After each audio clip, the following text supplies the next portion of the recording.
Hi, all, welcome to this session wherein we are about to discuss the chapter Managing Human Resource Systems, wherein we shall understand the various functions that comprise the human resources systems. Okay, let's take a, a, a deep dive into various functions of human resource systems. Okay, there we go.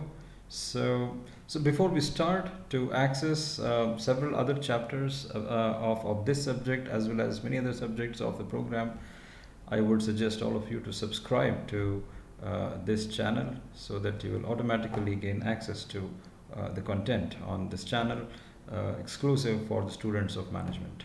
Okay, so human resource management process, as you can see, it comprises broadly uh, three areas, namely attracting qualified employees, which you may also know by popularly by the names like talent acquisition or talent recruitment, which again is split into two functions, namely recruiting. Recruiting is a process before you finalize on the candidates to be inducted, selected finally, and then selection, right? And then the second area of human resources management process, namely developing qualified employees, which you may also refer to as talent management, talent development, talent nurturing, which comprises again two functions, namely training and performance appraisal.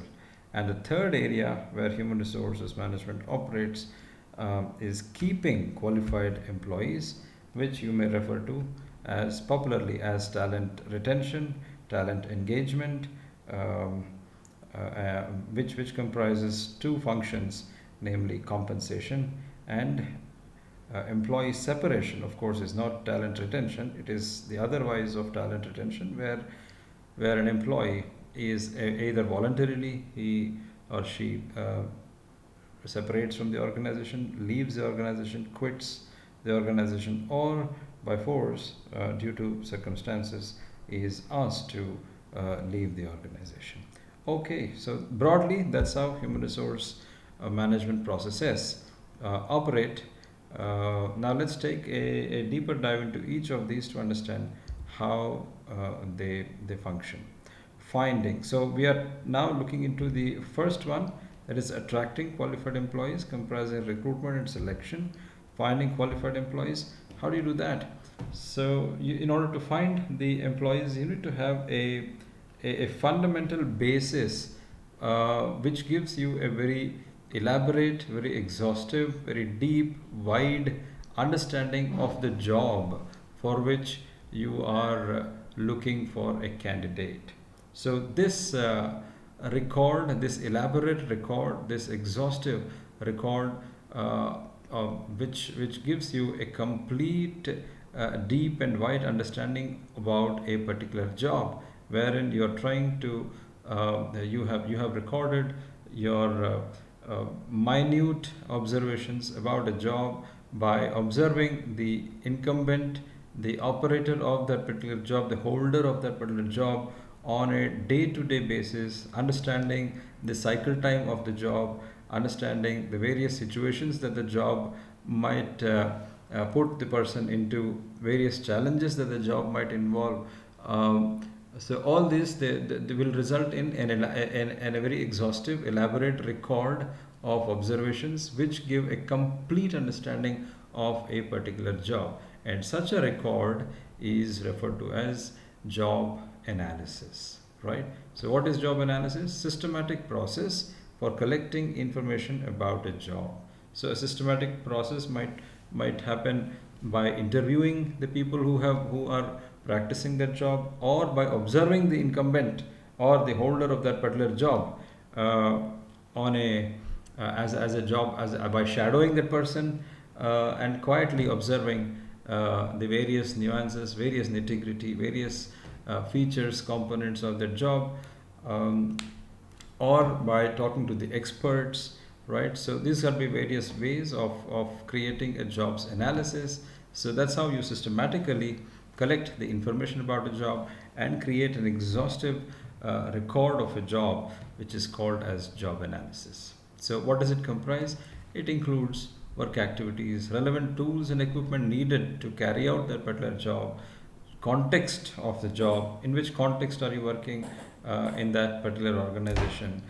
Is it in the context of financing or accounts or costing or intent or procurement or shop floor, or is it tactical, is it operational, is it strategic in nature, is it um, people related or process related? All the broad level understanding that gives a clarity into the context, in which context the job is being carried out. Personnel requirements: who are the people, what kind of people are required, how many people are required to carry out that particular job, is what job analysis record comprises. Likewise, so job analysis can be further split into two components. So once you have the job analysis, an elaborate, exhaustive record of the job, you can cull out, you can bring out these two components which are required to post a job advertisement. What are those two things? Job description and job specification. What are these two and how are they different from each other? Job description is about the job, right? All um, the components, the elements of that particular job. What are the various roles, the responsibilities, the challenges involved in a particular job? All those components that describe a particular job is what is referred to as job description. And what is job specification? Job specification is essentially about the candidate. What are you expecting out of the candidate in order to carry out that particular job? So job description, while job description is a description about the job specification is about those skills, those capabilities, those competencies, those qualifications, the experience that you are expecting out of the candidate to carry out the job. So that's what you can bring out of. Once you have the job analysis, you can cut out the job description and job specification very clearly, very conveniently, so that you are now ready to float your advertisement for a job. Okay, so that's quickly the components that each of these comprise. Job analysis can be used to bring out job description and job specification. So job description has all those components that you see here: job title, location, geographic location, job summary, quickly, briefly, what the job is about, who will you be reporting to, who will be your reporting manager, working conditions, is it a in-house job, is it a external job, is it tactical, is it operational, what is the nature of job, working conditions, job duties, machines or tools or equipment to be used, or what are the hazards involved. The organization should be responsible enough to bring out very clearly if the nature of job involves any hazards, right? So for example, hazards, what can you think of such sectors or such jobs where the candidate, where the incumbent of that particular job is facing hazard, potential hazard, right? Like for instance, where it is machinery intense kind of jobs like oil rigs or construction or underwater exploration. These kind of jobs are, or for that matter, drugs and pharmaceuticals, where the incumbents are constantly exposed to radiations. So all these are potential hazards where, or transport and logistics, right? Example. So all these things must be very clearly brought out voluntarily by the organization, leaving nothing for guesses and skepticisms. Okay. While on the other side, you see job specification, which include qualifications that are expected to carry out a particular job, experience, if any, to be held, training that the candidate should have undergone, skills that are expected. Say for instance, if you are looking out for an internal auditor, what are the expect qualifications that you would expect? You would want the person to be a chartered accountant, right? And you would want the person to bring at least 5 years of 5 to 7 years of experience, and you would need the person to have undergone the training in certain certification courses like the Sarbanes-Oxley, like the Indian equivalent of Sarbanes-Oxley, the ethical accounting, forensic accounting, etc. Likewise, what are the characteristics that you would want? What are the responsible behaviors that you would expect out of the candidate? And sensorily, what are sensorily means in terms of visual acuity or auditory acuity? Are these required for their particular job? So, for instance, if you are recruiting people for locomotive uh, driving or locomotive pilots, right? So you would want people to be visual acuity to be sharp, auditory acuity to be absolutely uncompromised, right? So does it require any amount of either visual or olfactory or auditory? All the five sensors, out of the five sensory functionalities of human body, which are this? Do you need? Does the job require any of these sensory receptions to be near perfect, right? That should be mentioned very clearly. So that was job analysis, and how you split job analysis into job description and job specification. Okay, there we go. Recruitment. So now you are into recruitment process of how do you define recruitment? Process of developing a pool of qualified job applicants for positions.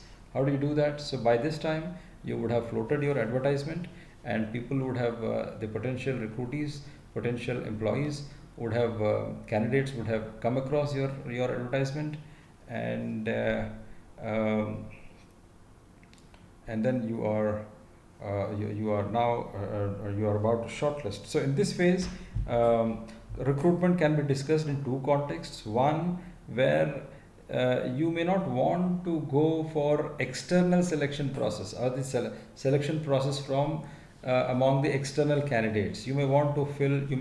You may be a sizable, a big organization, and you may, as an organization, you may feel that the need for certain talent may be fulfilled within the organization itself. So you float a job on the internal, the intranet or the job portal inside the organization. You may ask for candidates to apply to the job, and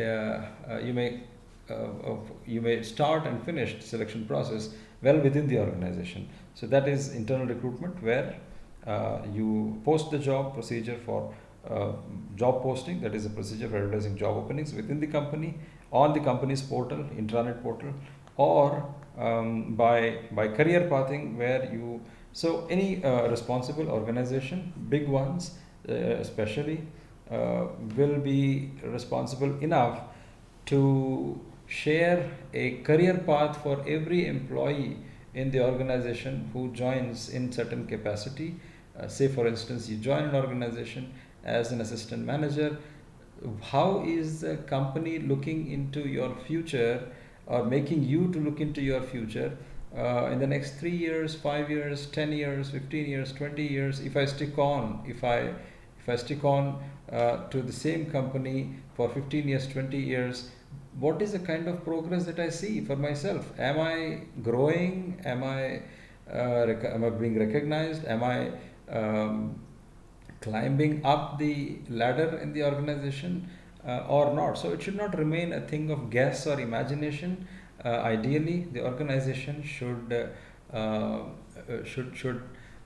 bring on to the very clearly in black and white to the knowledge of the employees that this is the career path, and if you meet the expectations well, and If your SLAs, if your service level agreement is satisfactory, is found to be satisfactory by by your manager, then you this is the kind of career path that you can expect to apply to you. So that is one way of recruiting people from inside, job posting or career pathing.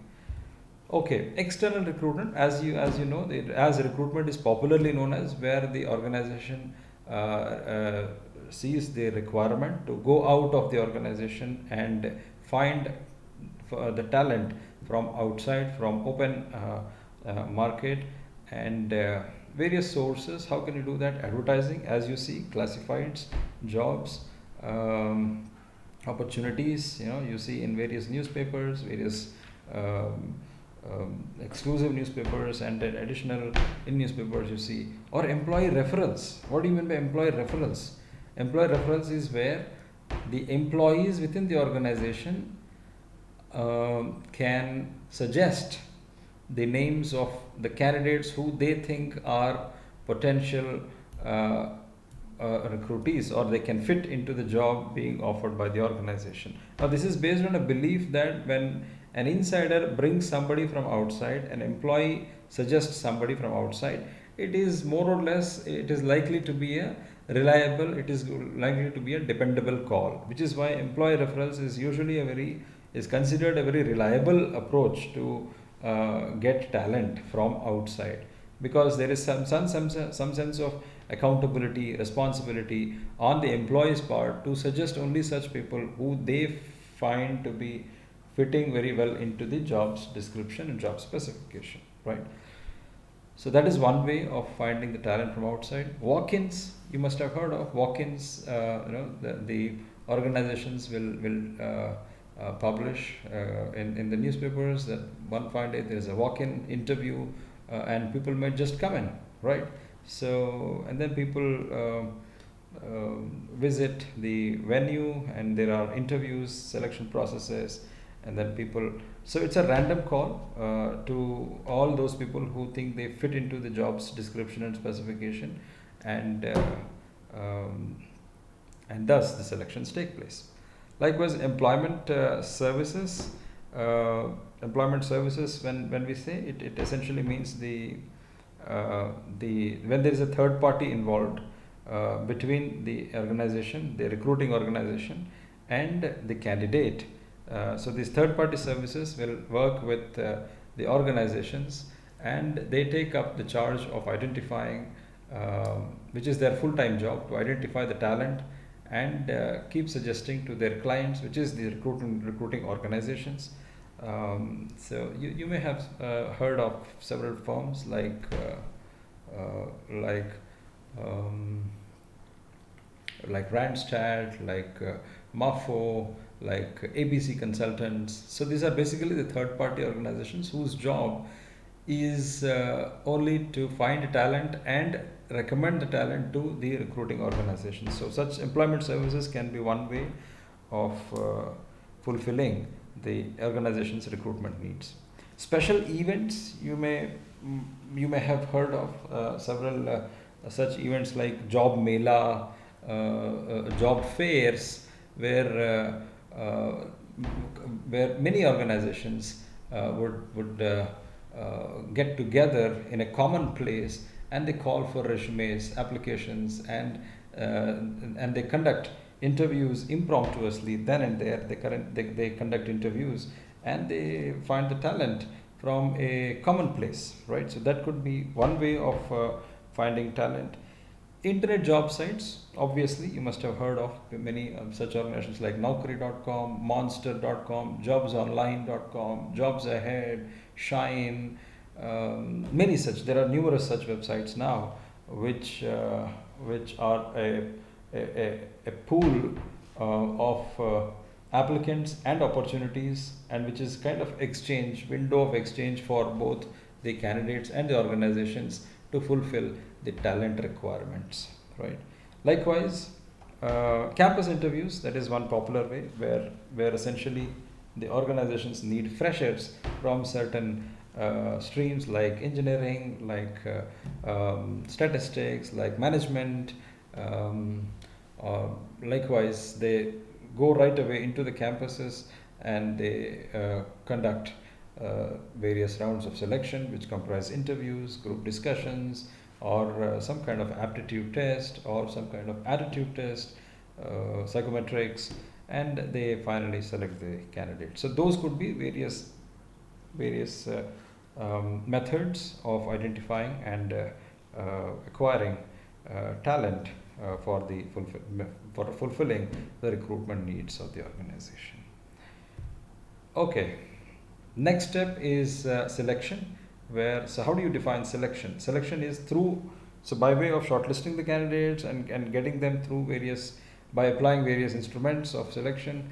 You are now involved in the process of gathering information about job applicants to decide who should be offered the job. So now you have the resumes, you floated the advertisement, people respond to the advertisement, and now you have a heap of resumes or biodata or curriculum vitae, as you may call, and then you are now engaged in the process of shortlisting or identifying the promising candidates out of the whole list of the whole heap of CVs that you have gathered. So this would take a process of validation. What do you mean by validation? Process of determining how well a selection test or procedures predict future job performance. So here the organization or the people engaged in the recruitment process, selection process, must be extremely careful. Which instrument makes the most appropriate instrument, or which method promises to be the most appropriate method to assess a candidate and determine that the candidate is going to be a promising one, whether you should take up an attitude test, or you should take up an interview, or you should take up you should conduct a group discussion, or should you conduct a focus group discussion, or should you conduct a psychometric. There could be numerous methods of identifying the talent, but then which is the most appropriate one for which job is something that, say for instance, if you are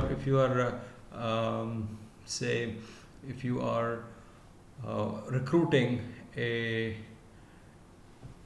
pharmacist, right, for your drug trials of quality check process, what is the test or assessment that you would put him or her to, right? Aptitude test, of course, will probably is make sense. It does make sense to test the subject knowledge, to test the knowledge of the various subjects of B pharmacy or M pharmacy, may it be pharmacology or pharmacokinetics or whatever, right? In addition to that, what does it need? You may put the candidate to an interview where you discuss at length various situations in a lab test, or you may actually put the candidate to a lab test, a simulated laboratory testing, where simulated is where you are creating artificial conditions which resemble the actual or the real conditions, where you see the candidates, you examine the candidates' approach, candidates' methods, candidates' behavior, candidate's disposition while he or she is put to a particular job. So which method suits the best varies from job to job, nature of job to nature of job, but the expert should validate that this is the method that we are going to adopt in order to assess the candidates and finalize the short list of the candidate. That process of finalizing the methods of assessment is what is referred to as validation, right? Okay, that takes us next. One of the most popular methods of identifying the talent, of examining the talent, is face-to-face interviews. And interviews can be of various types, as it mentions here, 3 types at least. Unstructured, where the structure of the process is a bit liberal, is free, and the interviewers are free to ask the applicants without any constrained length and breadth of the boundaries of the questions. So they can take their liberty to ask questions when it is about such jobs, right? So for instance, imagine, I'm sure you must have seen many YouTube videos where the simulated interviews for the selection of civil servants, into the the IAS or IPS candidates. UPSC, Public Service Union of Public Service Commission, conducts the interview, where the interviews are largely unstructured. Why? Because the scope of the knowledge that the candidate is expected to possess is so wide, so large, and so deep that it is tough to confine the scope of the interview within certain structure. So the interviews take the liberty to ask questions from length and breadth. Whereas when you are selecting a, say for instance, a software engineer, or say a pharmacist, you don't need to come up with an unstructured interviews, because you know what subject you want to examine the candidate around. And hence this the kind of questions that are supposed to be put to him or her, and hence you can actually prepare your questions, and maybe tweaking of the questions can be done, but largely the questions are prepared priorly, and which is called a structured interview. Or you can the interviewers can prepare something in the middle of both, the semi-structured interviews, which are a hybrid of structured and unstructured interviews, as the case may be. So that was the types of interviews. Okay, that's just what we discussed. Situational. So structured interview questions can be of these types: situational, wherein you are putting the candidate to a particular situation. The question might sound something like this: what would you do if the quality standards of a product are constantly falling short of desired mark? So you are putting him or her into a very particular, very specific situation, which helps you to elicit the response uh, from the candidate in reference to a very particular situation, right? Without digressing, without deviating from that point. Or you can put the candidate to certain behavioral questions, like what measures would you take to improve teams interpersonal equations, interpersonal relationships. Likewise, job knowledge questions, where you are confining the question to specific body of knowledge. How would you implement Kaizen? Kaizen is an operational tool, is a shop floor management tool towards improving the quality, effectiveness of a process, right? How would you implement Kaizen at a plant, and what are the measures you would take? So the answer to this question will tell whether the candidate firstly knows what Kaizen is or not, and if yes, how is and in what kind of situations Kaizen is applied, what are the principles of Kaizen, and how it helps in improving the effectiveness of a process, right? So that's how structured interviews can be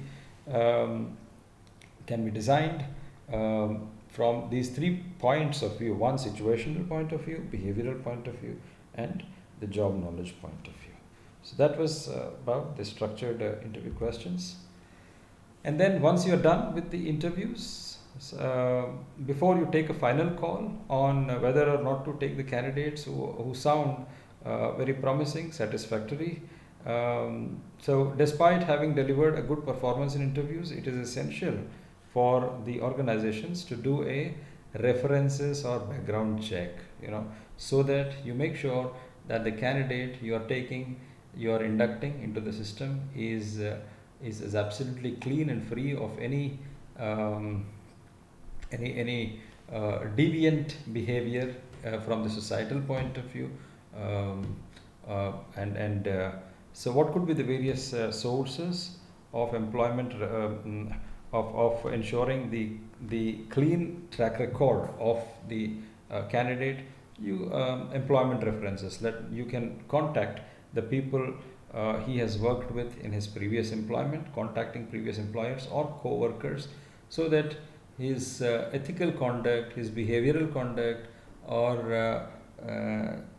the interpersonal camaraderie, all these behavioral aspects or ethical conduct can be gathered, the information about it can be gathered from the co-workers. Likewise, background checks. Background checks, again, like you have seen, third parties involved in selection process. Likewise, there are third parties whose exclusive job is to give a conduct certificate about the candidates to the organization. So organization can simply engage a third party to verify the track record of the candidates and give them a clean chit so that the organization can take a final call on the selection of the candidate, right? Okay, so employment references, background checks, and okay, so background information, what does it comprise? All these, what I meant by ethical conduct or behavioral conduct, it means whether the candidate has any criminal record in the past, or the contact. So you can contact people with the knowledge of work history. Ask applicants. You can directly ask the applicant during the interview itself if there is anything they want the company to know. You can anyway know about it later from the third party agency, but this can be a cross check whether the employee is sincere enough to share the information or not. So that is one way of asking the employee or asking the applicant if there is anything that the applicant would want the company to know about him or her. Considering so private investigator, if you are hiring someone in a very critical role, very sensitive role, a very strategic role, then you need to be all the more careful about the call, and you can spend some time, you can invest some more time by engaging a private investigator and getting a clean certificate from the third party approving that the candidate being considered is good enough to be inducted into the organization. Okay, so that was about background information. So that was the end of the first phase, with the recruitment and selection. In the second area, human resources management processes, where the company is engaged in talent engagement, talent management, and talent nurturing, and performance appraisal is one area of is one of the functions of the area of talent management, which can be understood as the process of appraising how well employees are doing their jobs. So how do you do that? So there are, of course, there are many tools. So for instance, as the employee joins the organization, the employee gets to know the job, the employee is briefed up what the job is introduced to the team members, and manager does a lot of hand holding to the candidate for several days to understand the client, the nature of job, the do's and don'ts, the work structure, workflow, work frequencies, timelines, goals, deadlines, etc. All these, and during this process, the manager and the candidate, the employee, will mutually agree on a common draft of paper called the service level agreement, SLA, service level agreement, wherein the candidate, the employee, and the manager are agreeing to adhere to certain goals and timelines in the period of 1 year, right? So that forms SLA, or service level agreement, forms the basis for appraisal at the end of 1 year or at the end of half a year, as the case may be. That forms, the SLA forms as the basis for conducting the appraisal. Once we have finished a quarter, let's go back and see what our SLA was, what are the various components of SLA, and how you are doing on SLA. Are you okay with, or are you facing any challenges? Do you need any assistance? Is there something that I can be of help? Are some of the intervening questions that manager can put to the employee, so that by the time of appraisal, things are as expected, as desirable to both of them. So appraisal is where finally at the end of 1 year, the manager and employee will sit together and they are appraising the employee's job. So in some organizations, in fact, you would see that the appraisal is done by both these people. Manager is appraising the employee, and employee is appraising himself or herself, right? As it is referred to as self-appraisal, employee appraisal, which the manager does for the employee, and self-appraisal, which the employee does for oneself, right?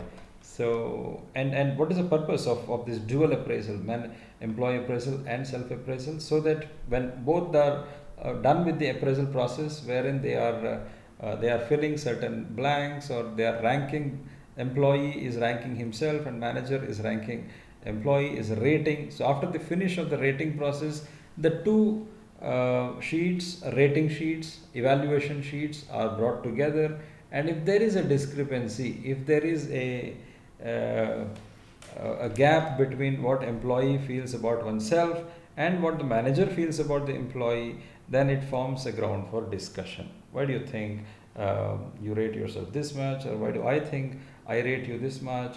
And let us resolve and then move ahead, right? So all this is a attempt to reduce the amount of biases, amount of any amount of tilt or bias that might creep in if there is only one person involved in the appraisal process, right?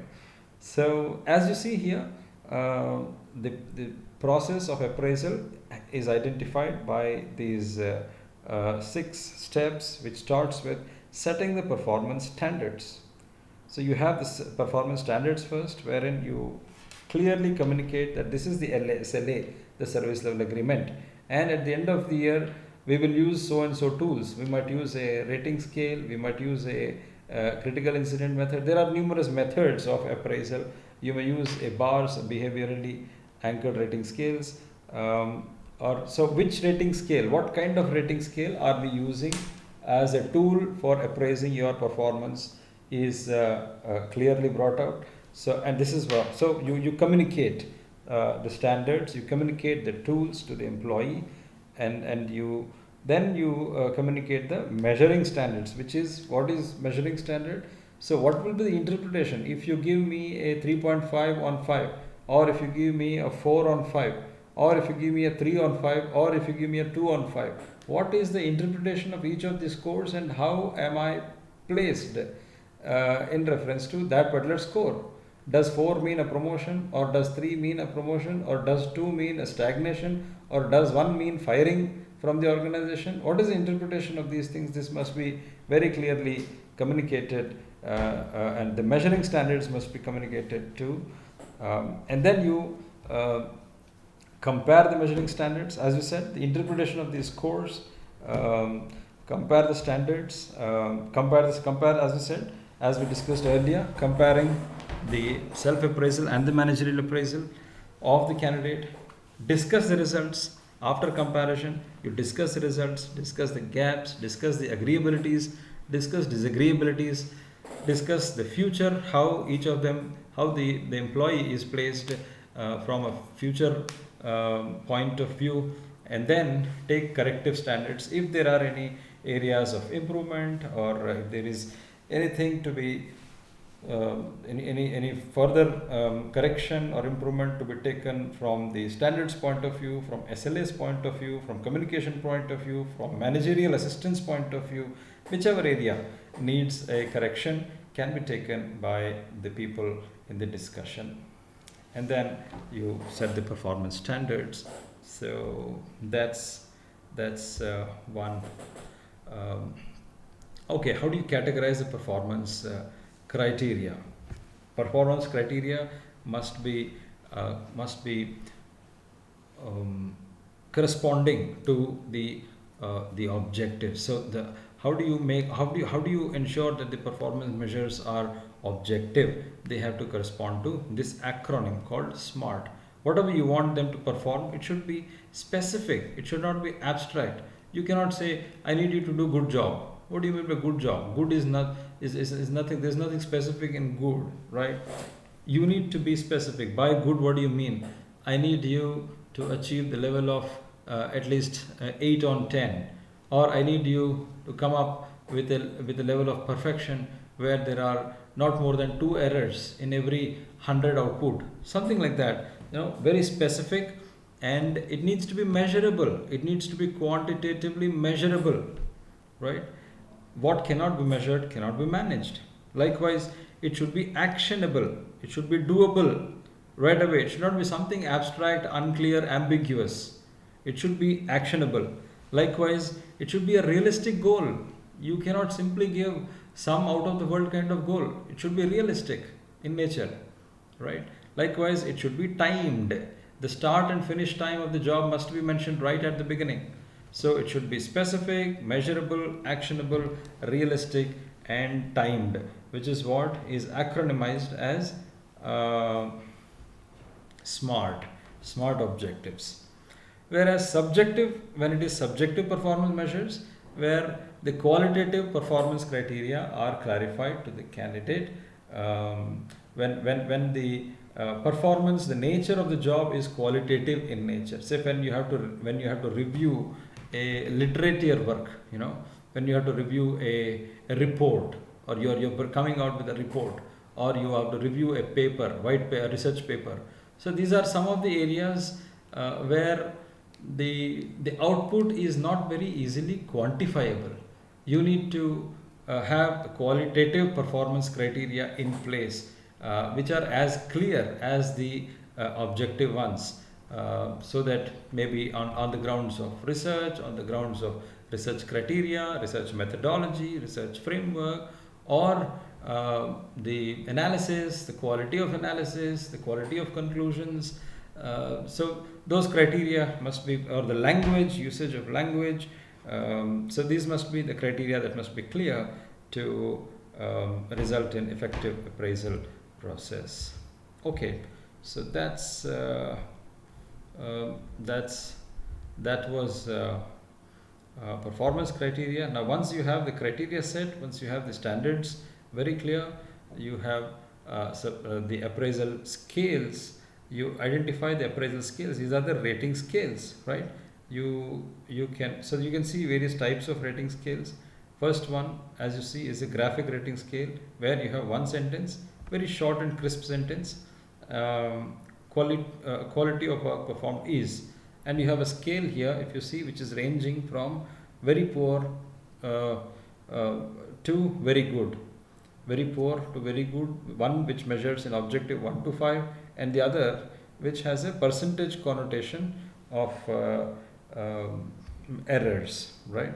So depending upon the nature of job, if the nature of job is about evaluating the errors, then you can pick the one which has the percentage connotation, 20% to 5%. Whereas if it is something more objective, more objectively countable, you can use the one above 1 to 5, right? Or if you need the statements to be more elaborate, more descriptive, the statements that reflect the behavior of the candidate than just the final output, then you can rephrase the sentences something like what you see below. Dimension, when you are evaluating the customer service dimension, various behavioral aspects that you can reflect in the sentences, something like the candidate greets customers with a smile and a hello. That's a descriptive statement of the behavioral description. So this scale is referred to as behaviorally anchored rating scale. So it is both are linked to rating scale, but then you can see the difference in the way the sentences, the items, the sentence items are created here. It's more descriptive about the behavior. Likewise, below, if you see, when the dimension is money handling and you want to evaluate the candidate on the dimension, you can frame sentences like the candidate accurately makes change from customer transactions. That is a evaluation standard. Likewise, accounts balance at the end of the day, candidate accounts the balance at the end of the day, and no shortages or no surpluses are found. If you put almost always, which is a high rating for the candidate. So likewise, you can rate the performance of the candidate on any of these scales depending upon the nature of the job that you are evaluating. Okay. Another scale called another method of evaluating called 360-degree performance appraisal. So the limitation that the previous methods suffer from is they can be influenced with the bias of the manager who is rating. So to reduce this bias, as you can read here, GE, General Electric, had devised this method of 360-degree feedback, which says you don't need to take the um, you don't need to depend on one person's feedback. Take feedback from many people, right? Include all those people who in some or the other way are in contact, in professional relationship with the candidate. It could be the superior, it could be subordinates, it could be peers, colleagues, it could be clients, or it could be the employee himself. So when you gather the data from all these people, even if one is biased, the other will speak out the truth, and it makes it more reliable, less biased, and more dependable. So 360-degree performance appraisal is one more popular way of receiving an unbiased review about the candidate's performance. Likewise, so what to discuss in a performance appraisal feedback session is a is a very important session to conclude the process of appraisal with. So, wherein you discuss the overall progress, analysis of accomplishments and shortcomings. That is, where do we leave the room for improvement, challenges or problems encountered in meeting job requirements, opportunities to improve performance into the future. So that's why they say instead of feedback, you should emphasize more on feed forward instead of grooming into the past, which is bygones be bygones. Now you should look into the future. How can we improve the work, the relationships, the performance, the outlook towards the job? How can we make it much better? How can we make it more engaging, more exciting? What are the challenge areas? So that can be a fruitful discussion that can happen between the manager and the employee. That's how a performance appraisal process can conclude effectively. Yep. Okay, so that was the end of the discussion around managing human resources systems, and we'll be back with another chapter, another video shortly. Thank you all. Signing off.